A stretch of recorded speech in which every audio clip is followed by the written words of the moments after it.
Village Rampet మండలం మెదక్ జిల్లా. నా పేరు కాటల స్వామి. ఓకే స్వామి, ఇప్పుడు ఉన్నటువంటి పరిస్థితి రైతులకి సీజన్, ఇప్పుడు వరి నాట్లు వేసే సీజన్.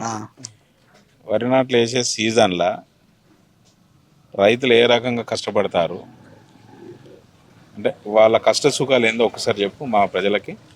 కష్ట సుఖాలు అంటే పొద్దున్నే లేచిన కాంచి పొద్దున లేచి బాయికాడికి పోవాలి ఖచ్చితంగా. మమ్మల్ని నీళ్ళు వారబెట్టుకోవాలి ఖచ్చితంగా.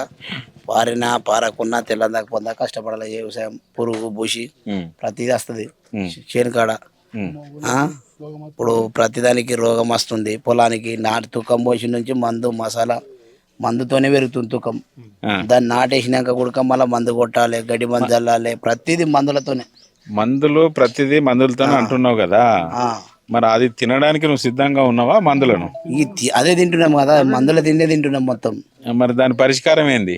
పరిష్కారం ఇక గవర్నమెంట్ నిర్ణయించాలి. మన దగ్గర ఏముంది సార్ అది. ఇప్పుడు మనం అది పెట్టకపోతే మనకు అది పంట పండదు ఖచ్చితంగా. అది పంట దాన్ని పెట్టకపోతే మందు లేకపోతే పంటనే పండదు. ఈరోజు మనం కట్యాల విలేజ్ రామాయంపేట మండల్ మెదక్ జిల్లాలో ఉన్నాము. రైతులు చెప్పే విషయాన్ని కొందరు అందరు చూసి అంటే నిజంగా మనం విషం తింటున్నామా?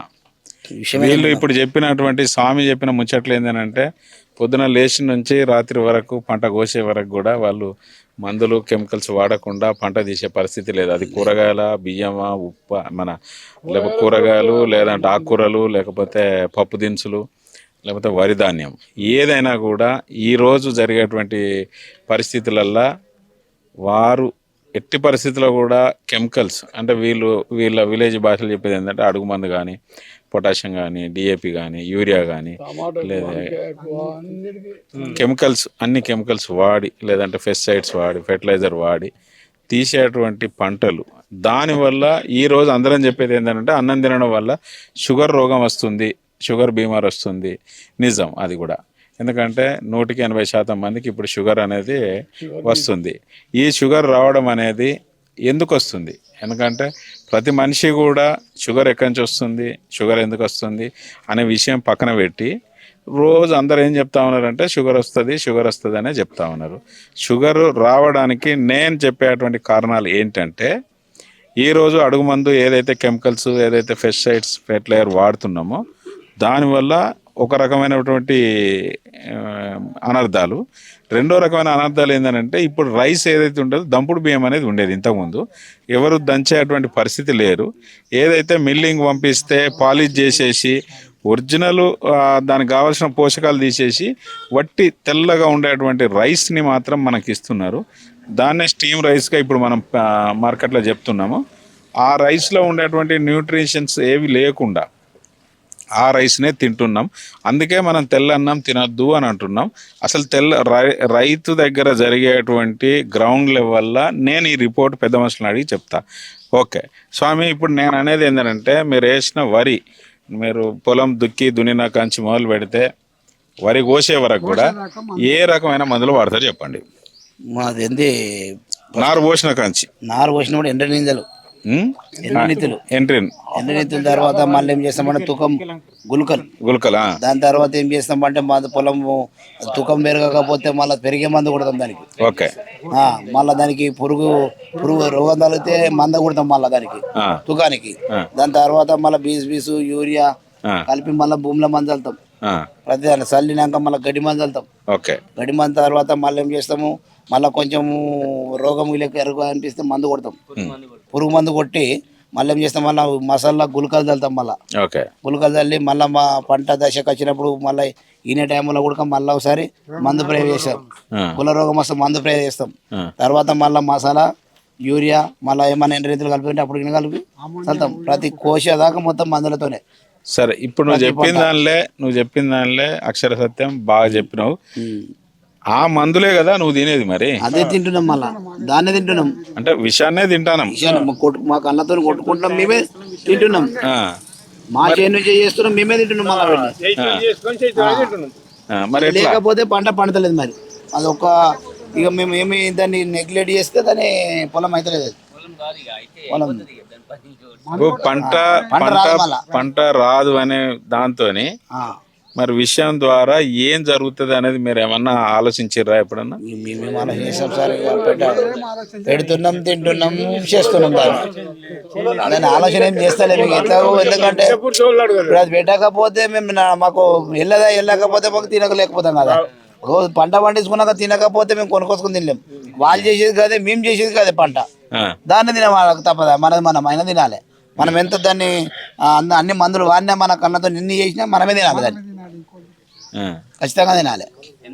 పేరు రమేష్, మాది కాట్రాయల్ విలేజ్, రామాయంపేట మండల్, మెదక్ డిస్టిక్. ఈ చాలామంది రైతులు ఈ గత 10 సంవత్సరాల నుంచి ఇవే వరి వైపే మొగ్గు చూపుతారు చాలామంది. దానికి ఏంటంటే కెమికల్స్ బాగుంటున్నాయి. కెమికల్స్ వేయడం వల్ల ఏమవుతుందంటే ఈ థయామిన్ అనేటువంటిది, ప్రోటీన్ అనేటువంటిది ఉంటలేదు, దంపుడు బియ్యం లేవు కదా. దానివల్ల ఏమవుతుందంటే మొత్తం వైట్ వాష్ అయిపోయి మొత్తం మనకు చాలామందికి థయామిన్ అనే విటమిన్ ఉంటలేదు, చాలా పోషకాలు అనేటువంటివి తగ్గిపోయి ప్రతి ఒక్కరికి షుగర్ అనేటువంటిది వస్తుంది. 25 సంవత్సరాల నుంచి మొదలు పెడితే 65-70 ఏళ్ళ వరకు ప్రతి ఒక్కరికి షుగర్ అనేటువంటిది మోపైంది. దాని మెయిన్ కారణం ఏంటంటే వరి తుకం పోసినప్పటి నుంచి వడ్లు తీసుకొచ్చుడుతోనే ఇగో ఇది పోయి కెమికల్, అది పోయి కెమికల్ అని వాళ్ళే పెస్టిసైడ్ వాళ్ళే ఇస్తారు. దాన్ని నానబోసి చేసి అప్పటి నుంచి మొదలు పెడితే అయిపోయి రేపు కోసేదాకా కూడా, కోసేటప్పుడు కూడా ఒక మందు కొడుతుంది సన్నవారికి. ఒకటి ఏమైందంటే దోమకాట వస్తుందని చెప్పి దానికి ఒక మందు కొడతారు. దానివల్ల ఏమైందంటే మొత్తం రోగాలే. దీనికి ఏంటంటే ప్రభుత్వాలు అనేటువంటివి మా ఏరియాలో ఈ ప్రత్యామ్నాయ పంటల వైపు ఈ రైతులు అవగాహన పెంచుకోవాలి, దాని వైపు మొగ్గు చూపాలనుకుంటే ఏంటంటే వీళ్ళు గవర్నమెంట్ మా పైన ఈ రైతుల దగ్గరకు వచ్చి వాటి కోసం ఏమన్నా చేయాలి. ఇంప్లిమెంట్స్ ఇవ్వడం కానీ, డ్రిప్ ఇరిగేషన్ కానీ ఇంకేదైనా చేస్తే మళ్ళీ ఈ ఊర్లో ఒక్క ఎద్దు ఆవులు అనేటువంటి ఏవి లేవు. మొత్తం ట్రాక్టర్లే దున్నాలే, కథ అది అయిపోయిన ఇంకోటి, అది అయిపోయిన ఇంకోటి. 500 క్వింటాలు, 200 క్వింటాలు, 100 క్వింటాలు అలా ఏం లేదు. 6,000 నాటేసినా కానీ 6,000 ఎకరం నాటు అవన్నీ పెట్టుకున్నా కానీ మనిషికి ఒక ఎకరాకు మిగిలేదు ఏంటంటే ఒక 10,000 మిగులుతలేవు. ఒక 6 నెలల నుంచి చేస్తే ఒక 10,000 మిగులుతలేవు. ట్రాక్టర్ల కిరాయిలు మెయిన్ ఏంటంటే ఇప్పుడు వేరే కూరగాయలు సాగు చేద్దామంటే ఊర్లో కోతులు పెడతా బాగుంది. ఎవరైనా 2-3 ముందుకు వచ్చి చేస్తున్నారు, కోతులు పెడతా కొడదామంటే మొదటి నుంచి పురుగైనా సరే దానికి కొంచెం అవుతుంది, టైం పడుతుంది, కొద్దిగా అవుతుంది. కానీ పంట మార్పిడి ఉంటే వేరు వేరే అవుతుంది. పంట మార్పిడి లేదు కాబట్టి మొత్తం కోతులే. ఇదే కోతులు ఒక్కొక్క దగ్గర 1000 నుంచి 2,000 దాకా కోతులు ఒకటేసారి. గ్యాంగులు వందల గ్యాంగులు. ఒకవేళ మనుషులు పోదామన్నా కానీ మనుషుల మీదకి వచ్చుడే. అది చాలా భయం అవుతుంది వాటితో. వేరే ఇంకా పుల్లులు జిటపులు ఉన్నా కానీ వాటిని తప్పించుకుని వస్తాం, కానీ దీన్ని మాత్రం తప్పించుకుంటలేము. నేను ఏంటంటే గవర్నమెంట్కు మా ఊరు నుంచి కానీ ప్రజల రక్షణ మేము అడిగేది ఏంటంటే ప్రత్యామ్నాయ పంటలు కూరగాయ సాగు కానీ, చెరుకు కానీ వాటి ఏమైనా ఉంటే వాటి కోసము గవర్నమెంట్ కానీ, అగ్రికల్చర్ డిపార్ట్మెంట్ కానీ వీళ్ళు మాకు వచ్చి ఏదన్నా చెప్పి దానికి సాయం చేయడం కానీ, సబ్సిడీలు చేయడం కానీ, మళ్ళీ కోతులకు సంబంధించి దీని ఏమన్నా తరిమి కొట్టేటువంటి ఏదైనా కార్యక్రమం తీసుకోవడం కానీ, లేకపోతే ఫెన్సింగ్, సోలార్ ఫెన్సింగ్ కానీ అలాంటివి మాకు కొంచెం రైతులకు సదుపాయాలు కలిగిస్తే ఏంటంటే మళ్ళీ ఈ ఒక జనరేషన్, నెక్స్ట్ జనరేషన్ కానీ ఇంక ఈ ఉన్న జనరేషన్ కానీ షుగర్లు గీగలు అనేటువంటి ఏముండవు, ఇక ఆరోగ్యంగా ఉంటారు. మళ్ళీ ఇప్పుడు ఏంటంటే ప్రతి ఒక్కరు ఎడ్లతో దున్నడం లేదు, ట్రాక్టర్తో దున్నుతారు, కథ ముడిచిపోతుంది. వాకింగ్ అనేటువంటిది లేదు. మెయిన్గా ఏంటంటే ఒక వ్యక్తికి వాకింగ్ అనేటువంటిది లేదు, బాడీ ఎక్సర్సైజ్ అనేది ఏం లేదు. అప్పుడు ఎప్పటికీ వర్క్ ఉంటుండే, ప్రతి ఒక్కళ్ళకు ఉంటుండే కాబట్టి ప్రతి ఒక్కళ్ళు ఆరోగ్యంగా ఉందరు. ఇప్పుడు లేదు, ఒక 50 ఏళ్ళు బతకడం అంటే అది ఎక్కువ. నా ఏజోడు 50 ఏళ్ళు వస్తాయంటే అది ఇక చెప్పలేము, అంత అది అట్లా అయిపోతుంది. కాబట్టి గవర్నమెంట్ కొంచెం చర్యలు తీసుకోవాలనేటువంటిది కోరుతున్నాం మా ఊరి నుంచి. Thank you. వాళ్ళల్లో మీరు అన్నటువంటి కోతుల బెడద ఒకటి బాగుంది. కోతుల బెడద అనేది ఒక్క విలేజ్కే లేదు, తెలంగాణ అంతటా ఉన్నది. ఈ పరిస్థితి దారి తీయడానికి కారణం ఏంటంటే మనము అడవులను కొట్టడం, మనం అడవులను పెంచకపోవడం. దానివల్ల ఇప్పుడు ఇవాళ పరిస్థితి మన ఊర్లో నౌకరు లేకపోతే హైదరాబాద్కి ఎంతమందికి పోతున్నాం, చాలా మంది. ఎందుకు పోతున్నాం హైదరాబాద్ అని అంటే మనకి ఇక్కడ పని లేదు కాబట్టి హైదరాబాద్ పోతున్నాం. సేమ్ అదే విధంగా కోతులకు కూడా వాటి అడవులను అన్నిటినీ నాశనం చేసినాం కాబట్టి ఇలా కోతులు మన ఇళ్ళకి వచ్చినాయి. సో కోతి పనే చేస్తుంది అది. ఎందుకంటే దాని జీవనం గడవాలి, దాని పిల్లలు బతకాలంటే అది ఎక్కడో ఒకడ తిండి కావాలి దానికి. సో ఆ ప్రాబ్లంలల్లా ఇప్పుడు మీరు చెప్పాల్సింది ఎక్కడని కూడా మనం సోలార్ ఫెన్సింగ్ వేయాలంటే మొత్తం ఆకాశానికి వేయాల్సి వస్తుంది. అంటే చెప్తున్నా, కొన్ని తోటలకు ఇవ్వాలి, మీరు అన్నట్టు కొన్ని లేటెస్ట్ ఇవ్వాలి. ఈ ఇచ్చే క్రమం కంటే ముందు నీకు వాటర్ బాటిల్ కొంటే లీటర్ నీళ్ళకి 20 రూపాయలు, రైతు పాలకి ఎంత, 40 రూపాయలు వస్తుంది. రైతు పాలు 1 లీటర్కి ఎంత, 40 నుంచి 50 సార్.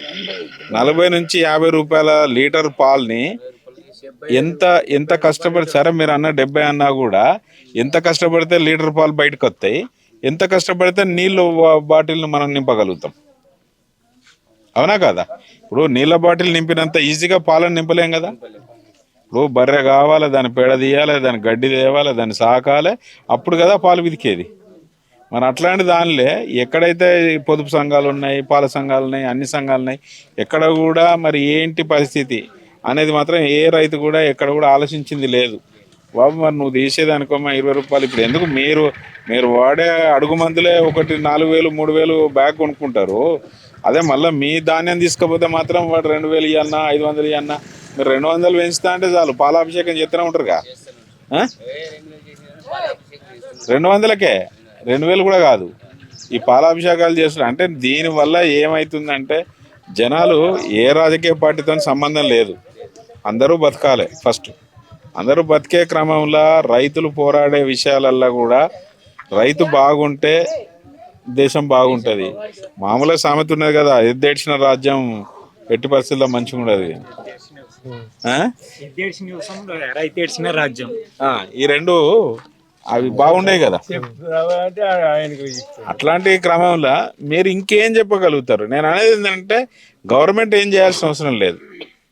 మన దగ్గర యువత ఉంది, ఇలా కూరగాయలు పండిస్తా ఉన్నారు, దానికి కరెక్ట్ ధర ఓ రేట్ ఫిక్స్ చేయాలి. వానకాలమా ఎండాకాలమా? ఒకసారి మందులు కొట్టి ఉన్న పొలం అంతా ఇప్పుడు మనకు అట్లా అమ్మే వరకు అవి చేతికి వస్తలేవు, పైసలు కూడా చేతికి వస్తలేవు, అవి రూపాయి కూడా చేతికి వస్తలేదు. ఇప్పుడు మేము పెట్టిన దున్నుకపోనికి మా మందులకు పొలం కోసి మిషన్ వచ్చే వరకు మాకు ఏం మిగులుతలేదు, రూపాయి చేతికి వస్తలేదు. అది మీదికి వెళ్ళి తలుగుతున్నాయి. రైతు వ్యవసాయం పెట్టకపోతే నలుగురు ఎక్కిరిస్తారు, పెడితేనేమో రూపాయి వస్తలేదు. ఇప్పుడు నువ్వు చెప్పేదానిలో నిజమే ఉంది.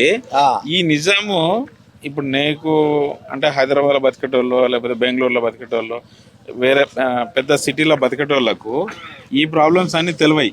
ఫస్ట్ వాళ్ళు ఏమంటారంటే లాభం లేనిది ఎందుకు చేస్తాడు.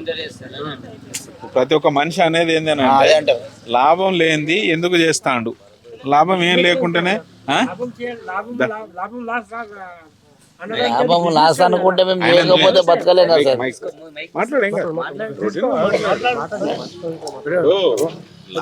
లాభము నష్టం అనేది తెలుసుకోవడానికి అది బిజినెస్ కాదు సార్. బిజినెస్ అయితే లాభం నష్టం అనేది తెలిసి ఉంటది. రైతుకు అనేది ఎంత లాభం నష్టం పోయినా కానీ మళ్ళా చేస్తూనే ఉంటాడు రైతు. నేను కూడా ఒక చదువుకున్న వ్యక్తినే, కాకపోతే జాబ్ రాలేదు అనే కారణం వల్ల అందరికి జాబ్ ఇవ్వలేం కదా. చేయలేరు సార్ వాస్తవం. ప్రతి ఒక్క మనిషికి జాబ్ ఇవ్వాలంటే ఏడైతే అందరు జాబ్ చేస్తే మరి తిండి పెట్టాడు వాడు.